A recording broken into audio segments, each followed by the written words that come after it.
Hello my dear friends and students, welcome to English maths.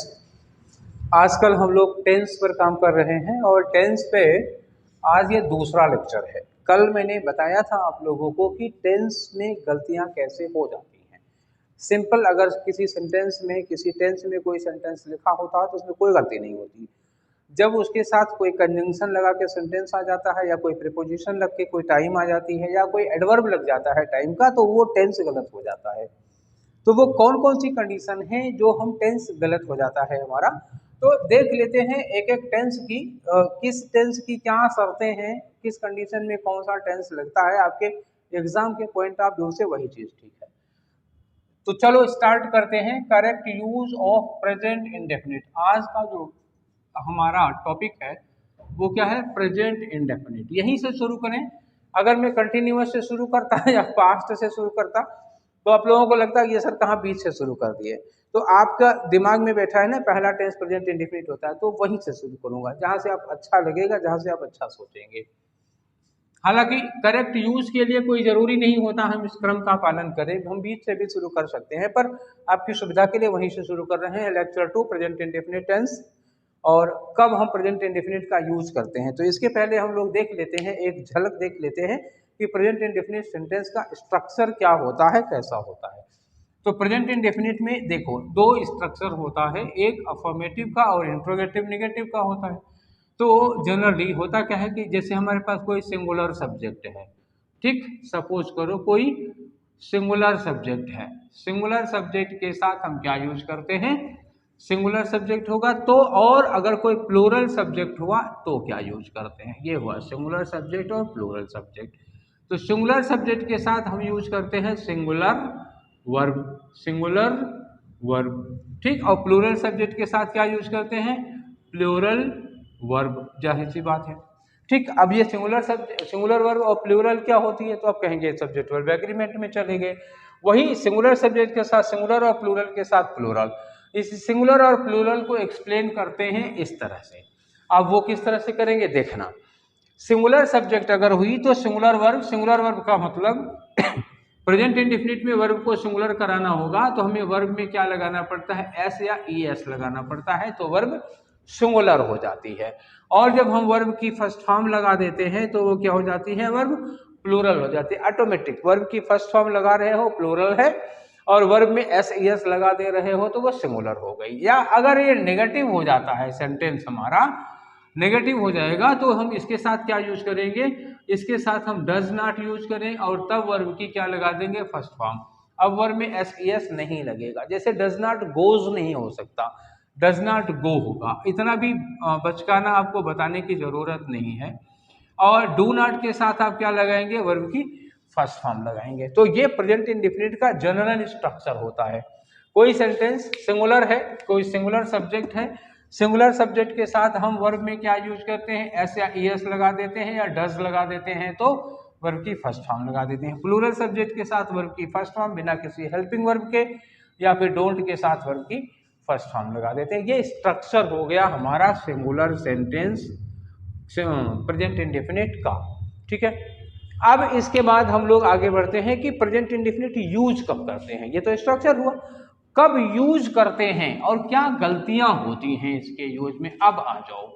तो present indefinite का मतलब होता है कि ऑलवेज ट्रू, कोई चीज जो परमानेंट चल रही है, जो कोई चीज रेगुलरिटी में हो रही है, ठीक। चलो, तो कुछ चीजें हैं प्रेजेंट इंडेफिनिट की, आप समझिएगा। रेगुलर ये चीजें प्रेजेंट इंडेफिनिट कब होगा? जैसे हम कहते हैं कोई चीज परमानेंट ट्रुथ है।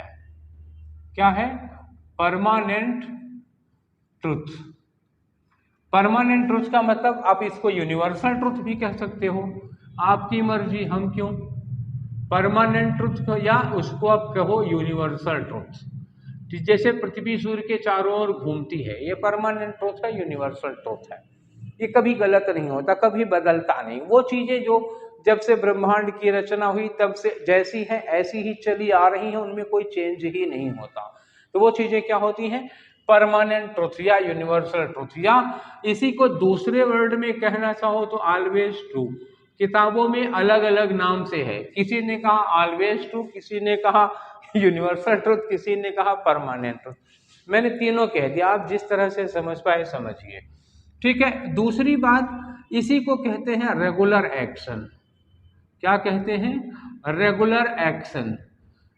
कोई ऐसा कार्य जो रेगुलरिटी के साथ होता है, रेगुलर होता है, हमेशा होता है, नो मैटर कि कितने दिन के बाद होता है, बट वो रिपीट होता है। एक मतलब जैसे मान लो हम ये कहते हैं सपोज कि समुद्र की लहरें किनारे से टकराती हैं, रेगुलर हो गया कि नहीं होगा? आप इसको जनरल ट्रुथ मान सकते हो, परमानेंट ट्रुथ मान सकते हो, या आप रेगुलर एक्शन मान सकते हो। जैसे हमारा दिल 1 मिनट में 72 बार धड़कता है, मतलब कम ज़्यादा भी हो जाता है कभी कभी, ठीक है, तो वो नहीं। जनरल बायोलॉजिकल ट्रुथ क्या है कि हमारा दिल 1 मिनट में 72 बार धड़कता है, हम इतनी बार सांस लेते हैं, हम इतनी बार मतलब जो भी बॉडी के अंदर जो भी फंक्शंस हो रहे हैं वो सारी चीज़ें हो गई।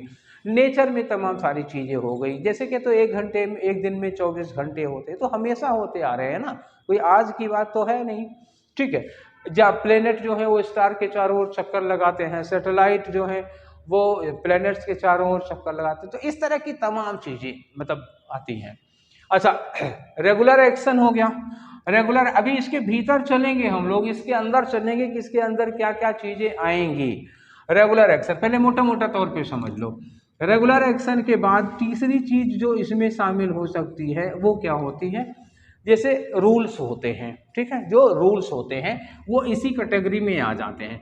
जैसे यूनिवर्सल ट्रूथ है या परमानेंट ट्रूथ है, इसी परमानेंट ट्रूथ में रूल्स आ जाते हैं। रूल्स हैं, प्रिंसिपल्स हैं, किसी भी सब्जेक्ट के, चाहे मैथमेटिक्स हो और चाहे सोशल साइंसेज के हों, तो रूल्स या प्रिंसिपल्स, रूल्स या प्रिंसिपल्स या थियरीज, जो भी थियरीज हैं हमारे वो उनको ले लो। ठीक है, और चौथा आ जाओ। चौथे में रेगुलर एक्शन हो गया, रूल्स, प्रिंसिपल्स, थियरीज हो गई, और चौथा है जैसे मान लो अब पहले इसी की बात कर लेते हैं, रूल्स या प्रिंसिपल्स की। साइंस का रूल है 2 और 2 4 होते हैं, ठीक, मैथमेटिक्स से 2 और 2 4 होते हैं। पाइथागोरस थ्योरम में जो मान है वो पक्के हैं। एक त्रिभुज ट्रायंगल 180 डिग्री का होता है, ठीक है, एक स्क्वायर जो होता है वो 360 डिग्री का होता है। तो ये सब तमाम सारी चीजें हैं ना, तो रूल्स हो गया, चाहे मैथ का हो, चाहे ये रूल किसी मान लो साइंस फिजिक्स का हो गया, आर्किमिडीज का थ्योरम ले लो, ठीक, तो आर्किमिडीज की जो प्रिंसिपल्स है वो क्या है, न्यूटन बाबा के ले लो, तो वो सब क्या है, जब उन्होंने खोजा था तब शुरू हुआ क्या, पृथ्वी का गुरुत्वाकर्षण जो है या ग्रेविटी है जो अर्थ की, जब न्यूटन ने पता लगाई, क्या उसके पहले नहीं थी पृथ्वी में ग्रेविटी?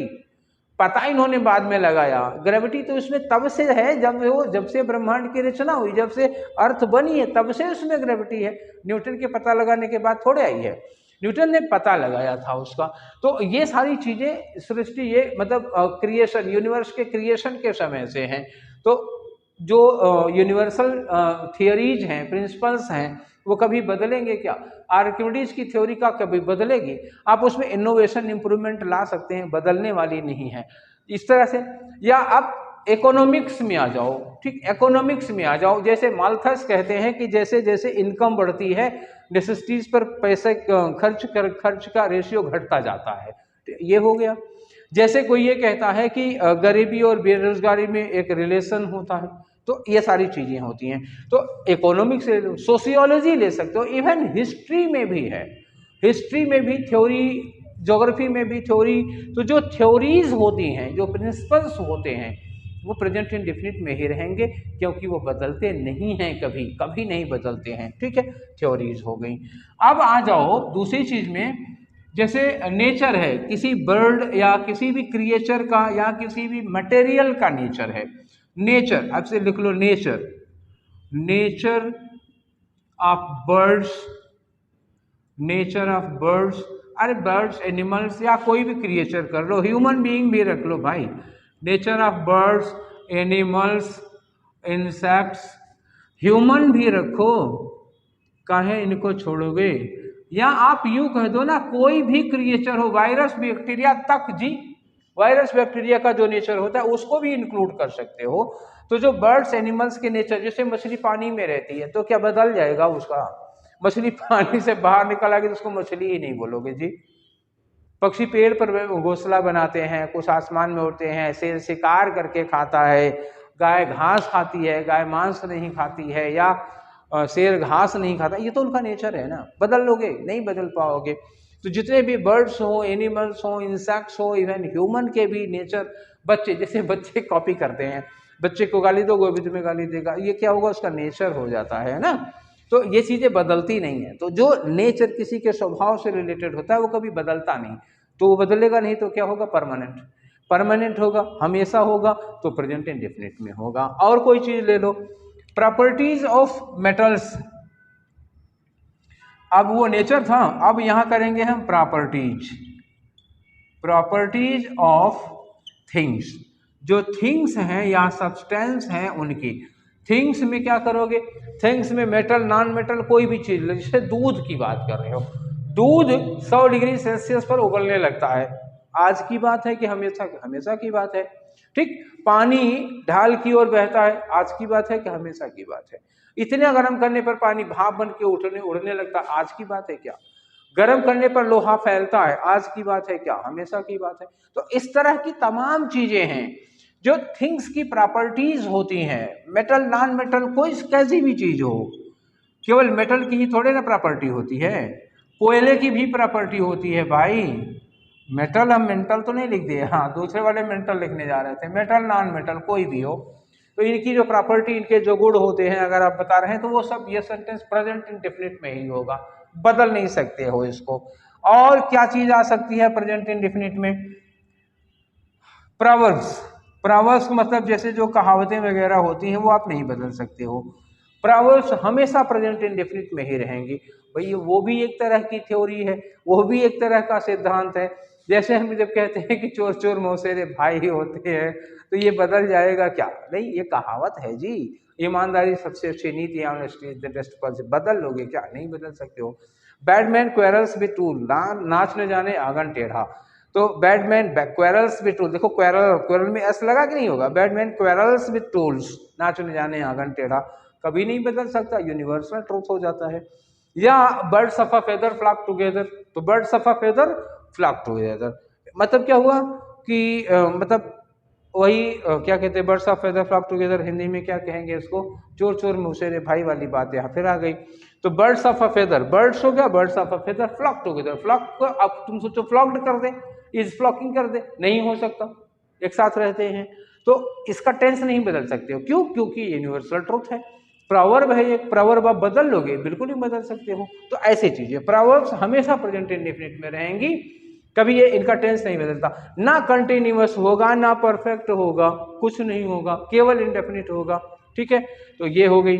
ये तो वो चीजें हो गई जो हमेशा के लिए हैं, जो एक आदमी के लिए नहीं, सबके लिए हैं। ठीक, यहाँ जितनी बातें हम लोगों ने पढ़ी वो किसके लिए हैं? सबके लिए हैं। इसमें एक आदमी की कोई चीज नहीं है, सब समूह के लिए लगा हुआ है। जैसे एक बार फिर से देख लो इसको, परमानेंट ट्रूथ। परमानेंट ट्रूथ का मतलब जो चीजें हमेशा सच होती हैं, यूनिवर्सल ट्रूथ या ऑलवेज ट्रू, ये आप मान सकते हो आज की हेडिंग का टॉपिक हो। अब इसमें जो परमानेंट ट्रूथ है उसमें कौन कौन सी चीजें आ गई? रेगुलर एक्शन हो गया। रेगुलर एक्शन मतलब ये भी जनरल सेंस में आएगा, लोगों का कोई ऐसा काम जो आदमी रेगुलरिटी के साथ करता है। या जैसे रेगुलर एक्शन मान लो, अब यही अपनी बॉडी पर ले लो, बॉडी में जैसे हार्ट जो है 1 मिनट में इतनी बार धड़कता है, यही वाली बात ले लो तो रेगुलर एक्शन में हो गया। रूल्स प्रिंसिपल्स हो गए, चाहे किसी भी साइंस के हों, चाहे मैथमेटिक्स के हों, चाहे सोशल साइंसेस के रूल्स है या सिद्धांत होते हैं, वो बदलते नहीं, इसलिए प्रेजेंट इंडेफिनिट में होते हैं। किसी भी लिविंग क्रिएचर, कोई भी लिविंग है, कोई भी क्रिएचर है उसका जो नेचर होगा वो प्रेजेंट इंडेफिनिट में ही लिखोगे, क्योंकि वो सबके लिए कंक्लूडिवली, मतलब इंक्लूडिवली कहा जाता है सबके लिए। अगर आप एक कुत्ते की आदत बता रहे हो तो दुनिया के सारे कुत्ते के उसमें शामिल होते हैं। ठीक है ना। जैसे हम कहें कि गाय घास चरती है, तो जब हम कहते हैं गाय घास चरती है तो किसी एक गाय के नहीं, दुनिया की सारी गायों के लिए हम ये बात कर रहे हैं। गाय को दूध देती है, दुनिया की सारी गायें देती हैं। कुत्ता अजनबियों पर भौंकता है, तो क्या एक कुत्ते की बात कर रहे हो? क्या दुनिया के सारे कुत्तों की बात कर रहे हो? तो ये नेचर की बात हो जाती है। मछली पानी में रहती है, नेचर की बात हो गई। अब प्रॉपर्टीज ऑफ थिंग्स, जो मटेरियल, नॉन मटेरियल, कोई भी मटेरियल होता है, जैसे मान लो सीमेंट, बालू, ईंट, पत्थर, लोहा, कंकड़, किसी के भी बारे में बोलोगे, पानी, आग, किसी के बारे में भी बोलोगे, तो वो एक क्या हो जाएगा? वो मतलब सबकी प्रॉपर्टी हो जाएगी ना, हमेशा के लिए होती है।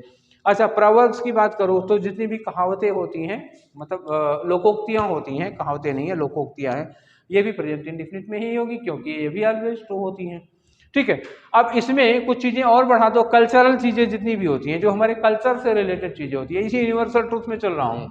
यूनिवर्सल ट्रूथ में अगर और आगे बढ़ता हूँ तो ये 6 चीज़ें हो गई हैं। 7वीं चीज़ पे आ जाओ, कल्चर से रिलेटेड कोई भी बात होती है, किसी भी रिलेटेड, एक समूह के लिए होगा, लेकिन मतलब एक और से पूरी दुनिया के लिए तो नहीं है ये, जैसे साइंस के रूल की तरह तो नहीं है, लेकिन कल्चर वाला जो है वो एक समूह के लिए या एक बड़े वर्ग के लिए जनरल रूप से लागू होता है। जैसे ये हमने कहा कल्चरल फैक्ट्स, कल्चरल फैक्ट्स, जैसे हम ये कहते हैं कि हिंदू दिवाली में दिए जलाते हैं, तो किसी एक आदमी की बात थोड़े नहीं कर रहे हो, दुनिया में जितने हिंदू हैं, और ये आज की परंपरा नहीं है, वो सदियों से चली आ रही है जी। तो जो हमारे कल्चरल फैक्ट्स होते हैं, जो हमारी ट्रेडिशंस होती हैं, जो आज भी चली आ रही है, जो बंद हो गई वो नहीं। जैसे सती प्रथा के बारे में बात करोगे तो पास्ट इंडेफिनिट हो जाएगा, लेकिन जो अभी भी चली आ रही है, जैसे तमाम चीज़ें हैं, मान लो तीर्थ व्रत यात्रा वगैरह, ये सब जो हो जाता है, या फिर और भी तमाम कल्चर, होली दिवाली हम लोग मनाते हैं, तो होली में रंग खेलते हैं, चला आ रहा है कि नहीं चला आ रहा है, और होली में रंग खेलते हैं। अच्छा, केवल हिंदू ही नहीं खेलते, ये कहना तो एक नैरो माइंडेडनेस बात हो जाएगी। बहुत से और भी धर्मों के लोग हैं जो होली खेलते हैं, वो होली खेलना है, ठीक है, वो दिवाली भी मना लेते हैं कुछ लोग, ठीक है। तो अब ये एक दो आदमियों पर डिपेंड नहीं है, एक सोसाइटी है, एक परंपरा है, एक रीति रिवाज है, तो वो जनरल ट्रुथ में रहेगा, उसमें आप किसी एक टेंस में बांध नहीं सकते हैं। अगर आप कंटिन्यूअस करते हैं, जैसे मान लो दिवाली पर कोई कंटिन्यूअस टेंस में सेंटेंस बनाते हैं, तो फिर आज की दिवाली की बात कर रहा हूँ। जैसे कोई कहे कि मैं दिवाली पर पटाखे फोड़ रहा हूँ, ठीक, कोई ये बोलता है कि मैं दिवाली पर पटाखे फोड़ रहा हूं, तो तुम केवल इस दिवाली की बात कर रहे हो, हर दिवाली की नहीं। जब ये कहते हैं कि दिवाली पर पटाखे फोड़े जाते हैं, तो दिवाली पर पटाखे फोड़े जाते हैं मतलब हर दिवाली को होते ही हमारी परंपरा की बात होगी। तो जब परंपरा की बात करोगे ना, तो वो कंटिन्यूअस में हो जाए, सॉरी, जब परंपरा की बात करोगे तो प्रेजेंट इंडेफिनिट में हो जाएगा। और एक दिन की बात करोगे, अपनी खाली बात करोगे, तो वो किसी और टेंस में हो सकता है। तब आप चाहे जिस टेंस में ले जाओ, कंटिन्यूअस में करो, अभी फोड़ रहे हो पटाखे, कंटिन्यूअस में कर लो, फोड़ चुके हो तो परफेक्ट टेंस में कर लो, को 6 साल से फोड़ रहे हैं तो परफेक्ट कंटिन्यूअस में कर लो, पिछले साल की बात कर रहे हो तो पास्ट इंडेफिनिट में कर लो, अगले साल पटाखे फोड़ेंगे तो फ्यूचर इंडेफिनिट में कर लो। लेकिन जब समाज की बात करोगे, परंपरा की बात करोगे, ट्रेडिशन की बात करोगे, रीति रिवाज की बात करोगे, तो वो सेंटेंस प्रेजेंट इंडेफिनिट में होगा, क्योंकि वो केवल तुम्हारे लिए नहीं, सबके लिए लागू होता है, ठीक, एक समाज के लिए लागू होता है। तो ये चीजें हो गई, तो ये सेंटेंस प्रेजेंट इंडेफिनिट में होते हैं। अब आ जाओ इंडिविजुअल पर। अभी तक हम लोगों ने जितनी चर्चा की प्रेजेंट इंडेफिनिट लगने की, वो किसकी बात थी? ये पूरी दुनिया और समाज के लिए थे। कम से कम एक समाज उसमें शामिल था, अगर पूरी दुनिया नहीं तो पूरा ब्रह्मांड जिसमें शामिल है, वहां से शुरू किया था पूरे संसार की बात की, और हमने एक समाज पर ले आए, ठीक है। अब इंडिविजुअल की बात कर लेते हैं कि कब इंडिविजुअल के कार्य प्रेजेंट इंडेफिनिट में आ जाते हैं। ये है इंडिविजुअल का एक्शन का प्रेजेंट इंडेफिनिट में आ जाएगा।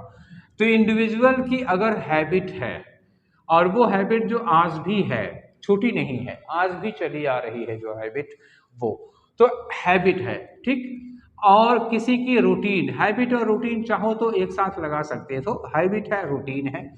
किसी की लाइक्स डिसलाइक्स है, फीलिंग या इमोशन है, तो वो प्रेजेंट इंडेफिनिट में रहती है, ठीक है।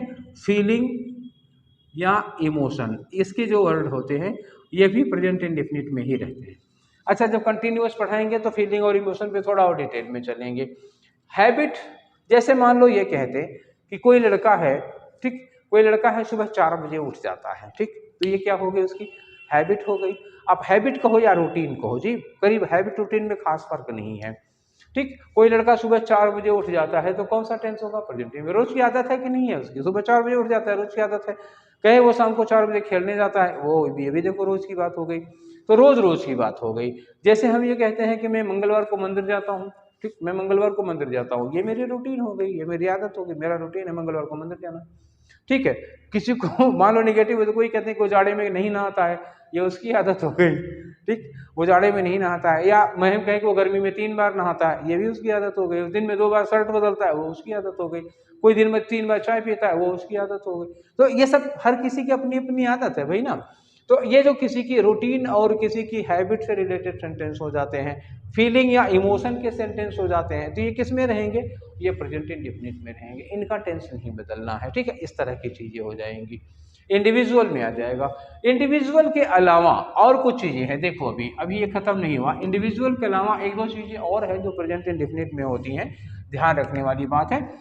न्यूज हेडलाइन क्या होता है, न्यूज हेडलाइन अगर आप देखोगे तो वो प्रेजेंट इंडेफिनिट में रहती है, ध्यान रखना, चाहे फ्यूचर की हो चाहे पास्ट की हो। कभी कभी पास्ट का सेंटेंस प्रेजेंट इंडेफिनिट में लिखा जाता है, न्यूज हेडलाइन होती है तो। जैसे मान लो लिखे हैं पीएम ऑनरेबल प्राइम मिनिस्टर, लिखा है goes, PM goes to America, goes to America next month, ऐसे लिखा, PM goes to America next month. अब लो भैया अगले महीने, नेक्स्ट मंथ लिखा है, अगले महीने जाएंगे, लेकिन यहां क्या लिखा, प्रेजेंट, ठीक है। जैसे लिखे डॉक्यूमेंट्स, डॉक्यूमेंट्स ऐसे लिखो, document catches fire, document catches fire, ठीक है। यस्टरडे या कोई चीज हो, मतलब यस्टरडे लगा दो या 2 days ago लगा दो या इन द इवनिंग लगा दो, ये है डॉक्यूमेंट कैचेज फायर। अब ये मतलब होगा कि डॉक्यूमेंट में आग लग गई, ठीक है। और जैसे कहीं लिखो ईडी, आजकल ईडी के छापे बहुत पड़ रहे हैं, ED raids, ED raids income tax commissioner, ED raids income tax commissioner, ठीक। ईडी ने इनकम टैक्स कमिश्नर पर रेड डाली। चलो अब ये देखो ईडी रेड्स, देखो रेड में एस लगा, घटना बीती है, कल रेड पड़ी थी, रेड कल पड़ी थी, न्यूज़पेपर में हेडिंग आती है तो ईडी रेड्स, कल की बात है, प्रेजेंट इंडेफिनिट में लिखा हुआ है। तो ये न्यूज़पेपर की हेडलाइन जैसा अगर लगता हो तो प्रेजेंट इंडेफिनिट में करो, बेफिक्र होकर के, वो गलत नहीं होगा, ठीक है ना। पास्ट की बात भी प्रेजेंट इंडेफिनिट में कर सकते हो अगर न्यूज़पेपर की हेडलाइन हो तो। मैं गांव जा रहा हूं अगले महीने, तो क्या होगा, फ्यूचर होगा, I will go to my village next month. लेकिन PM goes to America next, वो पीएम अमेरिका जाएंगे नेक्स्ट मंथ में, लेकिन उनका गोज लगेगा, क्यों, क्योंकि ये न्यूज की हेडलाइन है।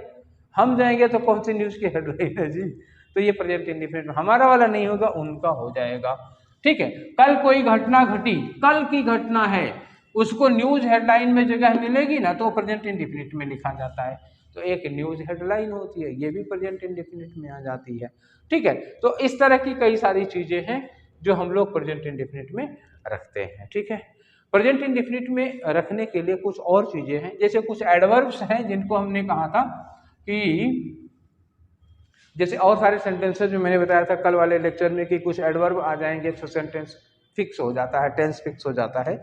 ऐसे कुछ प्रेजेंट इंडेफिनिट के लिए फिक्स हैं।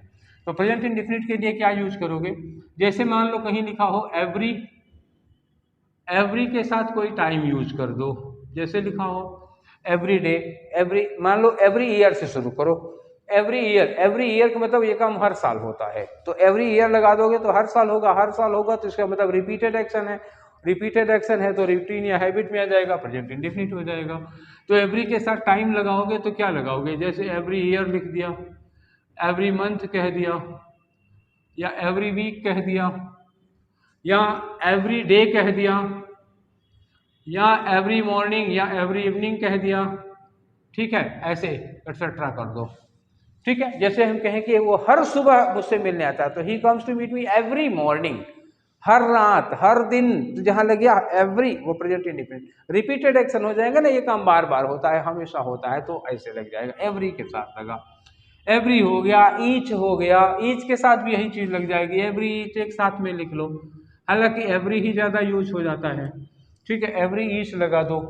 या इसी के साथ मान लो और सारे वर्ड्स हैं, जैसे यूजुअली लगा लो, ठीक है, यूजुअली लिखा हो यूजुअली का मतलब क्या हुआ, ये काम अक्सर होता है। जनरली लिखा हो, ये काम अक्सर होता है।